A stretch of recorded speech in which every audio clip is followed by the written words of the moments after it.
नमस्कार मंडळी, मी हेमंत तेलवेकर आणि तुम्ही बघता हेमंत तेलवेकर शो. थंबनेलमध्ये तुम्ही जे वाचलं ते अगदी बरोबर आहे. थंबनेलमध्ये तुम्ही वाचलं की आपला प्रेमभंग झालाय का? आणि आपल्याला दुःखापासून मुक्ती मिळवायची आहे का? हा व्हिडिओ तुम्हाला नक्की तुमच्या दुःखापासून अ, मुक्त करण्याचा दावा करतोय आणि मला खात्री आहे की हा व्हिडिओ जर तुम्ही पूर्ण पाहिला तर तुम्हाला हलकं वाटेल, तुमचं दुःख कमी झालंय असं वाटेल आणि तुम्ही दुःखमुक्त व्हाल याची मी खात्री देतो. आणि म्हणून हा व्हिडिओ तुम्ही संपूर्ण पहा. ये असं मी तुम्हाला सुरुवातीलाच आवाहन करतो. आणि हो, हेमंत तेलविकर शो वरती जर आपण पहिल्यांदाच आला असाल तर कृपया आपण सबस्क्राईब बटन आपण दाबून या चॅनलचं सबस्क्रिप्शन घ्या. त्याचबरोबर हा व्हिडिओ आपल्याला आवडला तर लाईक करा आणि इतरांना शेअर करा. आणि या व्हिडिओवरती किंवा या चॅनलवरती जे व्हिडिओ जे अपलोड होत आहेत, ते सगळे व्हिडिओ आपल्याला जर पाहायचे असतील तर बेल आयकॉनवरती क्लिक करा. मित्रांनो, आपला प्रेमभंग झालाय का?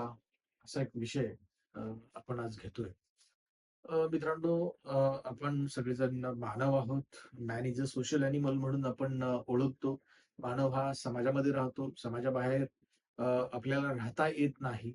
समाजापासून आपल्याला वेगळं होता येत नाही आणि समाजामध्ये वावरत असताना आपल्याला अनेक लोकांशी आपला संपर्क येतो. अनेक लोकांच्या बरोबर आपले जटिल संबंध आपले बनतात आणि अनेकांच्या बरोबर आपले भावनिक नातं आपलं तयार होत असतं. परंतु आपलं भावनिक नातं, मानसिक नातं, शारीरिक नातं ज्या व्यक्तीशी आपल्या निर्माण होतो ते आपलं अ, प्रतिबिंब म्हणून आपण त्याला ओळखतो आणि त्याच्यावरती आपण प्रचंड प्रेम करतो. असं असताना देखील काही कारणानुसार तुमचा पार्टनर जेव्हा तुम्हाला सोडून जाण्याचा विचार करतो किंवा सोडून जाण्याचा विचार व्यक्त आपल्यासमोर करतो आणि आपल्याला सांगतो, की मला हे रिलेशन आपल्याला कॅरी फॉरवर्ड करता येणार नाही. माझ्या काही मजबुरी असतील, माझ्या काही अडचणी असतील, तेव्हा आपण अंतर्बाह्य आपण उन्मळून पडतो. आपण प्रचंड आपला आपल्याला प्रचंड दुःख होतं, आपला आत्मविश्वास गळून पडतो, वगैरे, वगैरे. या गोष्टी आपण आपल्या आयुष्यामध्ये काही लोकांनी, सगळ्यांनीच नाही, कारण सगळ्यांच्याच आयुष्यामध्ये अशा प्रकारची सिच्युएशन येते असं मी म्हणणार नाही. परंतु काही लोकांनी हे कधी ना कधीतरी अनुभवलेलं असतंच. आणि असं जेव्हा होतं, तेव्हा आपण प्रचंड उन्मळून पडतो आणि आपला आयुष्यामध्ये कुठल्याही प्रकारचा रस राहिला नाही, असं आपल्याला वाटतं. प्रचंड दुःख होतं, प्रचंड यातना होतात. पण हे दुःख आपल्याला कुठल्याही पद्धतीने आपल्याला कमी करता येत नाहीये, असं दिसतं. पण मित्रांनो, आपण मॅन आहोत. आपण स्ट्राँग पर्सन आहोत. आपण पर्सन आहोत. इतर कोणीही जेव्हा अशी सिच्युएशन जेव्हा त्यांच्या आयुष्यामध्ये निर्माण होते, तेव्हा ते उन्मळून पडतात आणि त्या व्यक्तीला, ज्या व्यक्तीनं त्यांच्याबरोबरचं रिलेशन कॅरी फॉरवर्ड करायला नकार दिलेला आहे, त्या व्यक्तीच्या ते पाठीमागे लागतात, पिच्छा पुरवतात. कॉल, मेसेजेस आणि वेगळ्या पद्धतीनं सोशल हँडल्सवरती ते त्या व्यक्तीचा पिच्छा पुरवतात.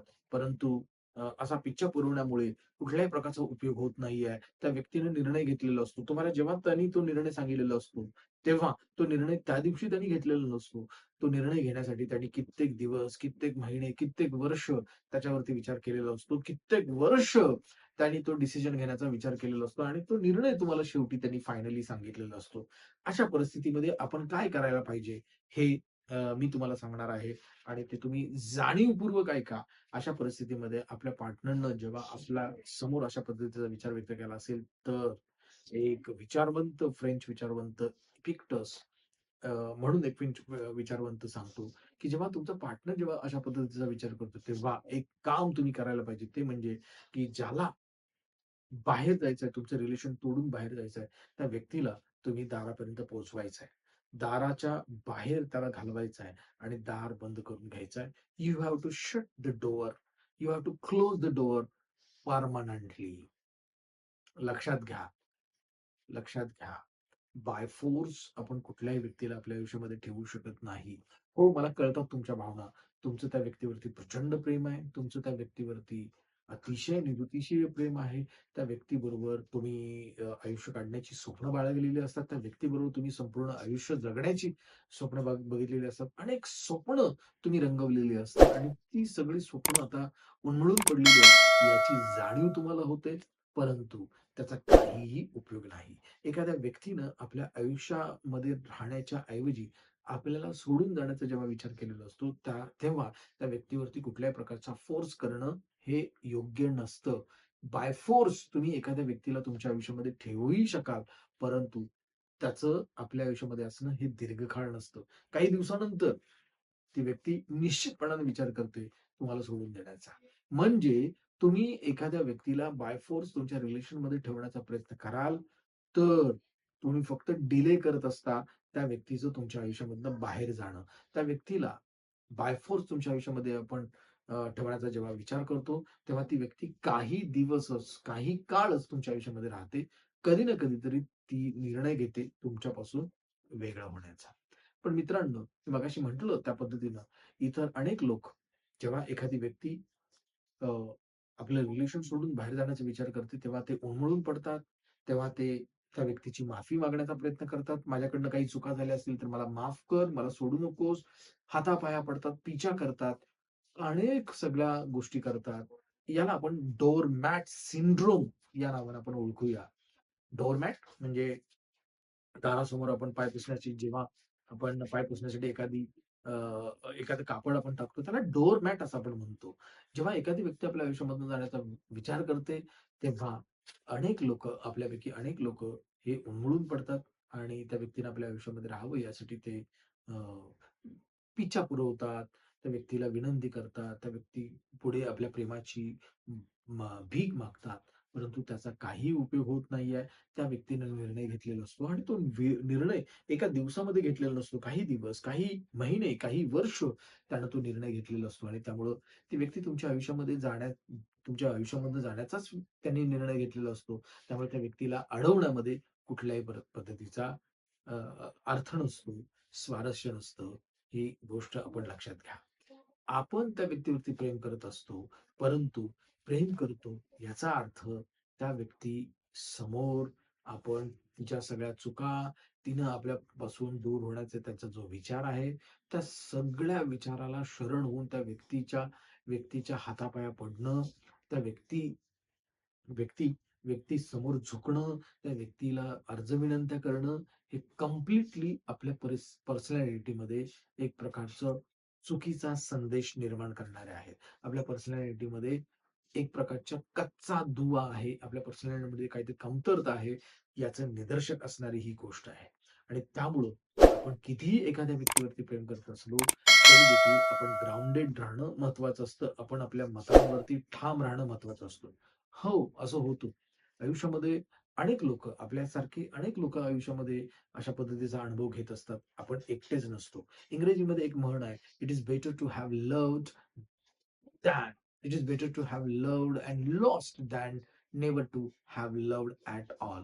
या वाक्याचा अर्थ असा आहे, आपल्या आयुष्यामध्ये कधी ना कधी आपण कोणाच्या तरी प्रेमाला पात्र होणं आणि त्या व्यक्तीला गमावणं हे कितीतरी पटीनं बरं आहे, आपल्या आयुष्यामध्ये कधीही प्रेम न मिळण्यापेक्षा. याचा अर्थ तुमच्या आयुष्यामध्ये तुम्हाला कुठल्याही प्रकारचं कुठल्याही व्यक्तीनं प्रेम देऊ नाही केलं, याच्यापेक्षा कित्येक पटीनं बरं असतं, की तुम्ही काही काळासाठी का होईना, पण एखाद्या व्यक्तीच्या प्रेमात आहात. ती व्यक्ती देखील तुमच्यावरती प्रेम करते.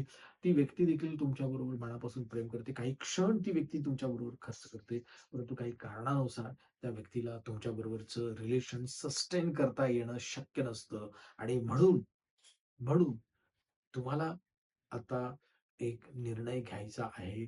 तो म्हणजे ग्राउंडेड राहण्याचा, आपल्या निर्णयावरती ठाम राहण्याचा.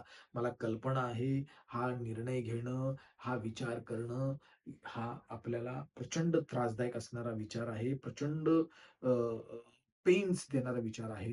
परंतु आपल्याला कितीही पेन झाले, आपल्याला कितीही त्रास झाला, तरी ते परवडू शकतं. परंतु एखाद्या व्यक्तीच्या मनामध्ये आपण त्या व्यक्तीचा पिछा पुरवलं, त्या व्यक्तीच्या पाठीमागे लागणं, त्या व्यक्तीला कॉल्स, मेसेजेस आणि वेगवेगळ्या माध्यमातून सोशल मीडियावरती त्या व्यक्तीला आपण सातत्यानं टॉर्चर करणं, त्या व्यक्तीच्या पाठीमागे लागणं, हे अनअट्रॅक्टिव्ह असतं.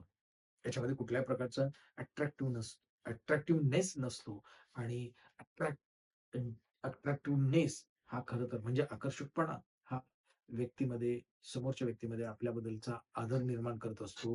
आदरामधनं पुढे प्रेम निर्माण होत असतं आणि ह्या सगळ्या गोष्टी आपसूक तुमच्या आयुष्यामध्ये ऑलरेडी झालेल्या असतात. परंतु आता तुम्ही जेव्हा पाठीमागे लागता त्या व्यक्तीच्या, तेव्हा तुमच्याबद्दलचा जो अट्रॅक्टिव्हनेस असतो त्या समोरच्या व्यक्तीच्या मनामध्ये, तो अट्रॅक्टिव्हनेस पूर्णपणे गळून पडतो. तुमच्याबद्दलचा आदर गळून पडतो, तुमच्याबद्दलचं प्रेम नाहीसं होतं आणि नेमकी हीच गोष्ट त्या व्यक्तीला तुमच्यापासून अलग करत असते. त्या व्यक्तीला तुमच्यापासून वेगळं होण्याची अ, कल्पना देत असते. आणि म्हणून मित्रांनो, एखाद्या व्यक्तीच्या मनामध्ये आपल्याबद्दल आदर नसताना, प्रेम नसताना, अट्रॅक्टिव्ह नसताना, आपल्याबद्दल ती व्यक्ती अट्रॅक्टिव्ह नसते. अशा परिस्थितीमध्ये त्या व्यक्तीला आपल्या आयुष्यामध्ये घेऊन त्या बरोबर चालत राहणं, त्या व्यक्तीबरोबर आयुष्य कंठणं, हे अतिशय अवघड आणि धोक्याची गोष्ट असते. आणि म्हणूनच माझं तुम्हाला हे सांगणं असेल, की अशा पद्धतीने जर तुमच्या आयुष्यामध्ये जर गोष्टी घडत असतील, तर त्या व्यक्तीला, जी व्यक्ती तुम्हाला सोडून जायला तयार आहे, त्या व्यक्तीला दारापर्यंत पोहोचवून या आणि त्या व्यक्तीला दाराच्या बाहेर घालवा and just close, just shut the door. जणू तुमचं आणि त्या व्यक्तीचं याच्यापूर्वी कुठल्याही प्रकारचा संबंध नाहीत, अशा पद्धतीचा विचार करा. आणि हो, या व्यक्तीला बाहेर घालवल्यानंतर तिच्याबरोबरचे जे तुमचे जे वेगळ्या माध्यमातून जे जे आहेत, ते संपर्क बंद होण्यासाठी तिचा नंबर, त्या व्यक्तीचा नंबर तुम्ही तुमच्या फोनवरनं उडवून टाका. मेसेजेस, कॉल्स या कुठल्याही प्लॅटफॉर्मवरती तिला अजिबात मेसेज करू नका. इतर कुठल्याही सोशल मीडियावरती जर तुम्ही तिला फॉलो करत असाल, तर ॲब्सोल्युटली तुम्ही अनफॉलो करा. अ, किंबहुना जर तुम्हाला असं वाटत असेल, की तुमचं अकाउंट बंद करावं, तर तुमचं अकाउंट बंद करा. आणि हो, दुसरी गोष्ट, जर तुम्हाला असं वाटत असेल, की हे अकाउंट कायमचं बंद करावं, तर ते कायमचं अकाउंट बंद करा. त्या व्यक्तीला तुमच्या आयुष्यामधनं टोटली घालवा. कारण ज्या व्यक्तीनं तुम्ही तिच्यावरती इतकं प्रेम करून देखील त्या व्यक्तीला तुमच्या प्रेमाची जर किंमत कळत नसेल, तर त्या व्यक्तीला तुमच्या आयुष्यामध्ये ठेवण्याचं कारणच काय आहे बरं?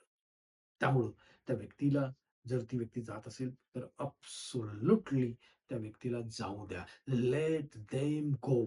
लेट देम गो हा निर्णय, हा मंत्र तुम्ही आजपासून लक्षात ठेवा.